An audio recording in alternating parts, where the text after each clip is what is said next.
140 करोड़ को नाज होना चाहिए, देश की जनता को नाज। मान्यवर, मैं तो गया था वहां पर जब ये घटना हुई। दूसरे दिन इनके परिजनों को मिला था। 6 दिन की शादी वाली बच्ची विधवा होकर मेरे सामने खड़ी थी। आज तक मैं वो दृश्य नहीं भूल सकता। मगर आज सारे परिजनों को मैं कहना चाहता हूं कि मोदी जी ने ऑपरेशन सिंदूर से भेजने वालों को भी मारा और हमारे सुरक्षा बलों ने जिनको भेजा था उनको भी मारा और एक ऐसा सबक सिखाया है कि आने वाले कई दिनों तक कोई ऐसी हिम्मत नहीं कर पाएगा। मान्यवर, मैं थोड़ा एनआईए की जांच के बारे में भी बताना चाहूंगा। मान्यवर, जिस दिन लश्कर ए तोयबा ने और इसके आउटफिट टीआरएफ ने इसकी जिम्मेदारी ली, उसी दिन हमने तय कर लिया था कि ये जांच एनआईए को सौंप दी जाएगी, क्योंकि एनआईए आतंकवाद के केसों की जांच के लिए, वैज्ञानिक तरीके से जांच करने के लिए और सजा कराने के लिए महारत हासिल की हुई विश्व मान्य एजेंसी है, जिसका सजा कराने का दर 96% से ज्यादा है। मान्यवर, हमने तुरंत ही इसकी जांच एनआईए को दे दी। हमने पूरी व्यवस्था की। सेना, बीएसएफ, सीआरपीएफ और जम्मू कश्मीर पुलिस ने कि लोग देश छोड़कर भाग न जाए।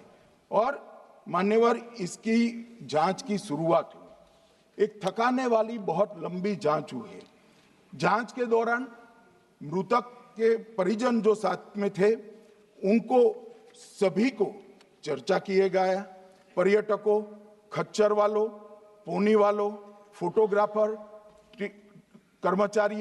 कर्मचारियों, विभिन्न दुकान में काम करने वाले लोगों, कुल मिलाकर 1055 लोगों की लंबी 3000 घंटे से ज्यादा पूछताछ इंफॉर्मेशन के लिए की गई और इस सबको वीडियो पर रिकॉर्ड कर दिया गया। और बाद में इसके आधार पर स्केच बनाया गया और ढूंढते 22/6/25 को एक बशीर की पहचान की गई और परवेज की पहचान की गई, जिन्होंने आतंकवादी घटना के अगले दिन आतंकवादियों को शरण दी थी। उनको अपने ढोक में रखा था। वो दोनों को गिरफ्तार कर लिया गया। अब वो हमारी कस्टडी में है। दोनों गिरफ्तार अपराधियों ने खुलासा किया कि 21/4/25 की रात को 8 बजे 3 आतंकवादी बेसरण से लगभग 2 किलोमीटर दूर स्थित परवेज ढोक में आए थे। आतंकवादियों के पास AK-47 और M9 कार्बाइन थी। जो 2 आतंकवादियों ने काली पोशाक पहनी थी और एक ने छद्म वेश किया था। खाना खाया, चाय पी और ढोक से निकलते वक्त कुछ खाना, नमक, मिर्च और मसाले लेकर वो चले गए। मान्यवर, उस वक्त हमने जिन खोखों को रिकवर किया था, इसको हमने चंडीगढ़ FSL में टेस्टिंग के लिए भेज दिया। और जब चंडीगढ़ FSL में टेस्टिंग के लिए भेजा गया तो वही राइफल से एप्को आतंकी हमला हुआ था, वो भी निश्चित हुआ। तो आज इसके साथ साथ दूसरे एप्को आतंकी हत्या को अंजाम देने वाले आतंकियों का भी इसके साथ ही समाप्ति हुई है, उनको मार दिया गया है। मान्यवर, और इसके बाद में स्केच बनाया गया। गिरफ्तार किए गए दोनों आरोपियों की माता जो थी, इन्होंने ये तीनों आतंकियों के मृतदेहों को पहचान लिया है। दोनों आतंकवादी घटना में साथ लेने वाले उनके साथियों ने भी पहचान लिया है और अब उसकी FSL की पुष्टि भी आज सुबह 4 बजे हो गई थी। अब मैं जांच का पूरा ब्यौरा बताना चाहता हूं। मान्यवर, ये हमले में 3 पाकिस्तानी आतंकवादी थे। हमले में 2 AK-47 और 1 M9 कार्बाइन का प्रयोग किया गया था। और अब जो पकड़े गए हैं, इसके सुलेमान के कारण एप्को का मामला भी आज रिजॉल्व हो रहा है और आतंकवादियों को पनाह देने वाले 2 स्थानीय लोगों को भी इस केस में पकड़ लिया गया है। अब मान्यवर कल पूछते थे कहां से आए, कहां गए, किसकी जिम्मेदारी है। भाई जिम्मेदारी हमारी ही है, हम सरकार में हैं, हमारी ही जिम्मेदारी। मगर मैं पूछता हूं जब आप सरकार में थे तब क्या क्या हुआ था, इसकी जिम्मेदारी किसकी थी और क्यों निर्वहन नहीं किया, वो भी बाद में पूछूंगा, जरा धीरज से सुनना। मगर मान्यवर मुझे एक बड़ा दुख हुआ। कल इस देश के पूर्व गृह मंत्री चिदंबरम जी ने सवाल उठाया कि क्या प्रूफ है कि ये आतंकवादी पाकिस्तान से आए, और मान्यवर कब उठाया, जब संसद में चर्चा होने वाली थी। क्या कहना चाहते हैं चिदंबरम साहब, किसको बचाना चाहते हैं, पाकिस्तान को बचाकर आपको क्या मिलेगा। वो ये कह रहे हैं कि और क्या है, मत जवाब दो ना।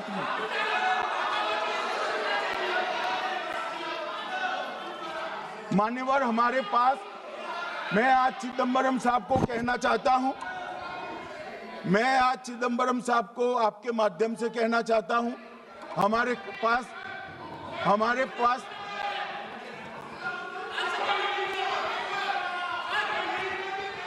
मान्यवर हमारे पास प्रूफ है, वो भी मैं सदन के सामने रखना चाहता हूं कि तीनों पाकिस्तानी थे।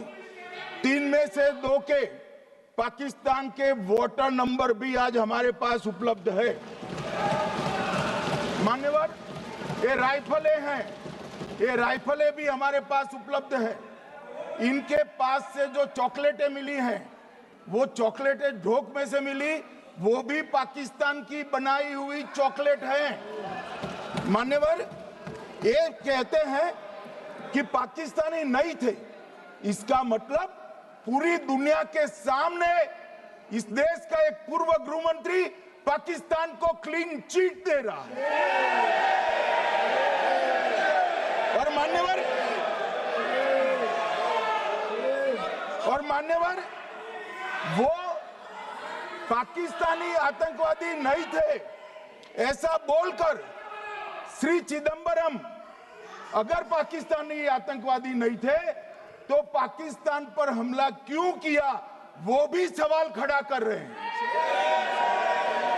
मान्यवर आज पूरी दुनिया ने हमारे संसद सदस्य गए थे, स्वीकारा था कि हमला पाकिस्तान ने किया है, और इस देश का गृह मंत्री जो कांग्रेस पार्टी से आता है वो कहता है कि क्या सबूत है। अरे मुझसे मांगते, मैं दे देता, टीवी से मांगते हैं, पूरी दुनिया के सामने उजागर करते हैं, शख्स सुबह खड़ा करते हैं। पाकिस्तान को बचाने का इनका ये षड्यंत्र आज 130 करोड़ लोग जान रहे हैं। बच नहीं पाओगे आप लोग, बच नहीं पाओगे। मान्यवर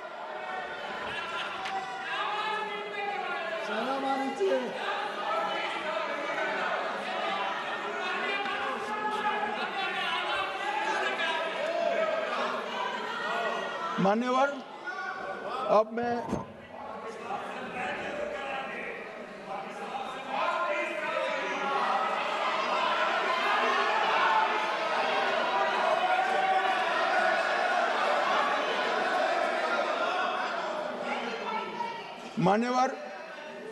अब मैं पहलगांव आतंकी हमला और ऑपरेशन सिंदूर, ये दोनों घटनाक्रम के लिए मान्यवर ये अभी से थक जाते हैं।